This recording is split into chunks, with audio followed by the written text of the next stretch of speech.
इस वक्त मैं इस्लामाबाद में हूँ। बड़ी अहम खबरें आ रही हैं यहाँ पे और मुतज़ाद खबरें हैं, और यहाँ पे इस्लामाबाद में कई चीज़ों के मतलब अनसर्टनिटी है, टोटल अनसर्टनिटी है।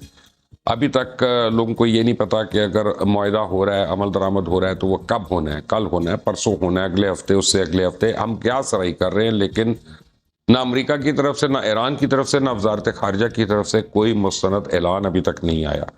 ये अलग बात है कि प्रेस इंफॉर्मेशन डिपार्टमेंट ने जो एक्रेडिटेड ऑर्गेनाइजेशंस हैं उनको और उनके जर्नलिस्ट वगैरह को लिस्टें मांग ली हैं और वो उनके कार्ड्स बना के दे रहे हैं। इसका मतलब है अनकरीब ये दोबारा नेगोशिएशन शुरू हो रही है। लेकिन अभी अभी मेरे पास एक खबर आई है कि अब नाए हुर्मुज़ दोबारा बंद हो, और वो कहते हैं कि अल जजीरा के मुताबिक ईरानी पासदारा ने इनकलाब की मुश्तरका फौजी कमांड की जानिब से जारी बयान में कहा गया है कि आबनाए हुर्मुज़ का कंट्रोल अब इसकी गुज़िश्ता सूरत हाल पे आ चुका है, जिसकी वजह से अमरीका की जानिब से ईरानी बंदरगाहों की मुसलसल बंदिश है। और पासदारा ने इनकलाब ने ईरानी बंदरगाहों की बंदिश को अमरीकी समुद्री डाका जनी और चोरी करार दिया। अब यहाँ पे थोड़ा सा फ़र्क है, मैं आपको बताऊँ, मेरे पढ़ने में और शायद आपके समझ में फ़र्क आए, और आज जो मेरे मेहमान हैं वो इसको बड़ा कैटेगोरिकली एक्सप्लेन भी करेंगे कि ये हो क्या रहा है।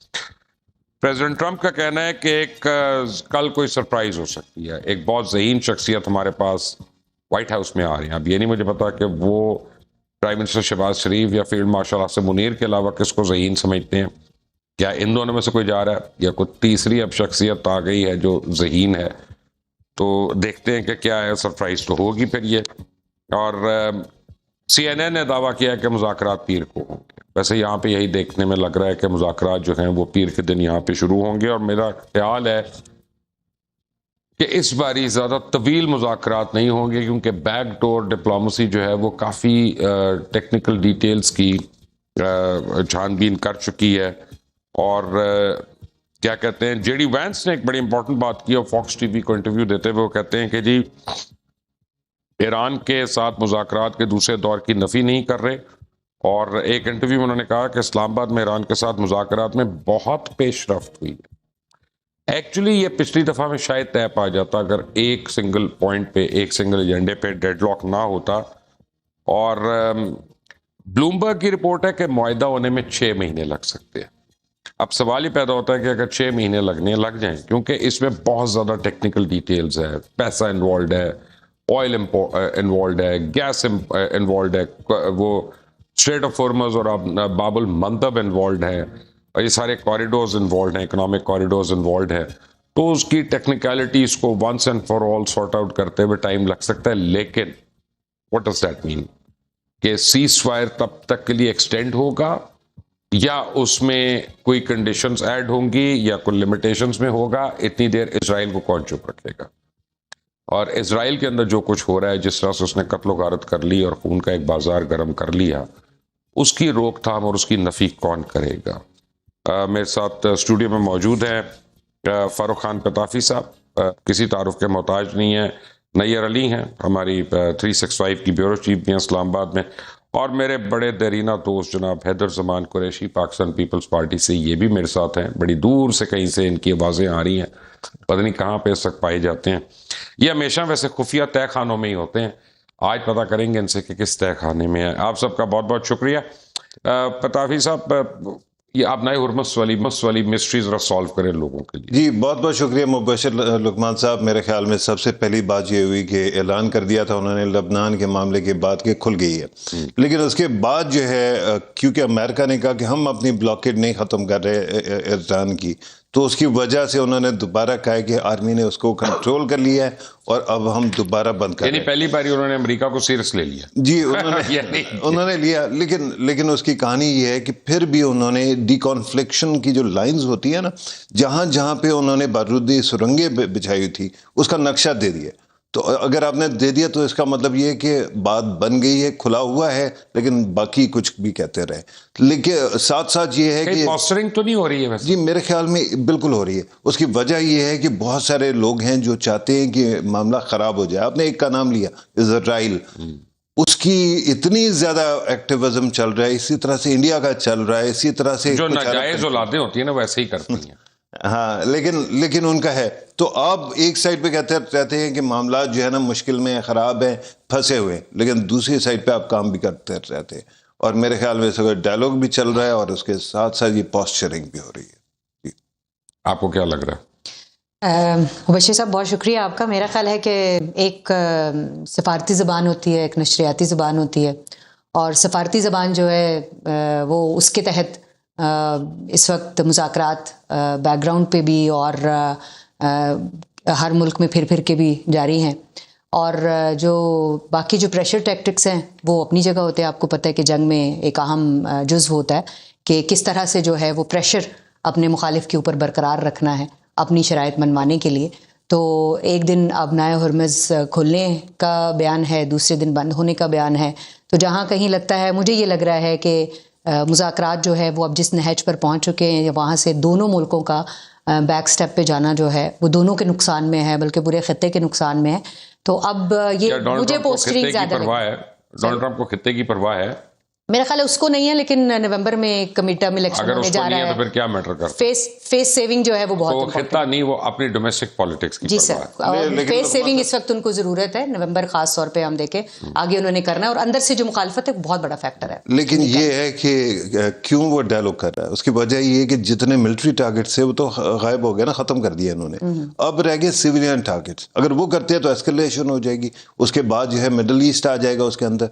दूसरी साइड पे कम से कम 22% सिविलियन टारगेट्स हिट हुए। जी वो हुआ होगा, लेकिन बाय एक्सीडेंट हुआ, क्लेम हुआ है, हॉस्पिटल्स हुए हैं, स्कूल भी हुआ ना पहले। लेकिन अभी ये है कि अब उनके पास और टारगेट ही नहीं है। अगर आपने करना है तो इसका मतलब ये है कि you will have to commit to the ground invasion. अगर वो आपने कर ली तो फिर आप क्वैगमायर में फंस गए, आप 20 साल के लिए यहीं बैठे हैं, जो कि इजराइल चाहता है लेकिन अमेरिका नहीं चाहता। अच्छा जी, हैदर ज़ुबान कुरैशी साहब, your 2 cents, what do you से? बशीर साहब बहुत शुक्रिया। आई थिंक दोनों पिताफी साहब और नईर साहिबा ने बहुत अच्छा तज्जिया पेश किया। देखिए, पहले मीडिएशन थी और उससे गुजर के अब आप एक अंडरस्टैंडिंग की तरफ आए हैं, जिसमें यूजुअली मेमोरेंडम्स ऑफ अंडरस्टैंडिंग हुआ करते हैं और फिर उसके 30, 60, 90 दिन में प्रॉपर एग्रीमेंट फ्रेमवर्क होता है जिसमें टेक्निकलिटीज होती हैं। अब बहुत सारी कुव्वतें हैं, कुछ का आपने नाम लिया, मुल्क हैं स्ट्रेटेजिकली जीसीसी में भी हैं और इजराइल तो पर्टिकुलरली है, और भारत, जिनको ये बात तो किसी सूरत हजम ही नहीं हो सक रही कि ये क्या हो गया, वो तो इस शॉक में है। अब ये जो है छेड़छाड़ी, वॉशिंगटन पे प्रेशर, इसको सैबोटाज करने की कोशिशें होंगी। और बहुत अच्छा काम किया हमारे आर्मी चीफ और प्राइम मिनिस्टर, हमारे डिप्लोमेटिक कोर और इसाक डार साहब और पाकिस्तान की जितनी भी क़यादत है, सिविल मिलिट्री, सब ने यूनिसन होके, and I think secrecy was the only element जिसने प्ले आउट करके इसको यहाँ तक पहुँचाया है। और आगे भी जो आपने अंदिया दिया है, इस बात का कभी इम्कान है कि ईरान के बाद आर्मी चीफ जो है अमेरिका जाएं और इन चीज़ों को टाई अप करें, और जो टेक्निकलिटीज़ हैं वो ड्राफ्ट्स एक्सचेंज हो चुके हुए हैं, उसके तिया पांचा हो रहा होगा। तो ये मंडे या ट्यूसडे तक इस बात का कभी इम्कान है कि we will have something in writing and there will be a photo op. Having said that, इसको सैबोटाज करने की जो कोशिशें हैं वो जारी रहेंगी। ये एक्सपेक्ट करना कि इसके अंदर तब्दीली नहीं होगी। Lebanon, Israel cease fire may not hold on, अभी शायद इस प्रेशर में होल्ड ऑन हो रहा है कि अमेरिका और ईरान का किसी तरह कुछ डॉक्यूमेंट हो जाए। ये चीज़ें नॉर्मल हैं, हमें इनको एक्सेप्ट करना चाहिए। लेकिन जो बड़ी बात है, जो कॉमन डिनोमिनेटर है, वो ये है कि दोनों, ईरान और अमेरिका ने ये रियलाइज कर लिया है कि इससे आगे, इस नहज से आगे अगर वॉर जाएगी तो बहुत ज्यादा नुकसान होगा, और इसका कैनवस और स्कोप, जैसे पितावी साहब ने कहा है, बहुत हुजम बढ़ जाएगा, और फिर ये किसी के भी शायद कंट्रोल में ना रहे। और अभी भी आप देखें कि इस स्केल को भी पूरी दुनिया में पाकिस्तान की क़यादत ने और सिविल मिलिट्री क़यादत ने आउट ऑफ द बॉक्स जाकर जो इसमें मिडनाइट ऑयल बर्न किया है, और ये हिस्ट्री में पेन डाउन होगा।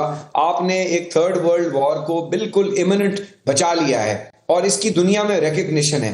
अब मेजॉरिटी दुनिया की ये चाहती है, और अमेरिका के अंदर भी ये ओपिनियन है, और यूरोप में भी है, चाइना, रशिया, कि ये इसके नुकसानात आर मच ग्रेटर।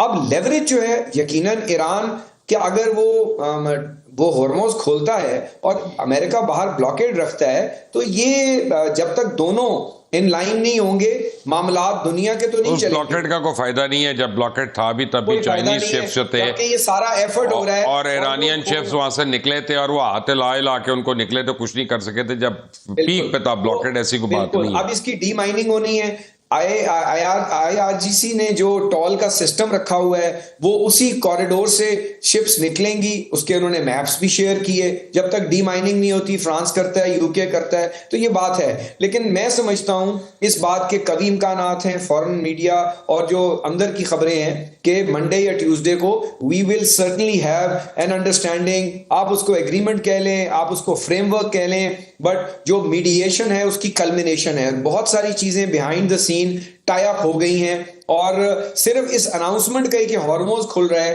ये चीजें प्रेशर आ रहे हैं कि इसको ना चलने दिया जाए, सैबोटाज किया जाए।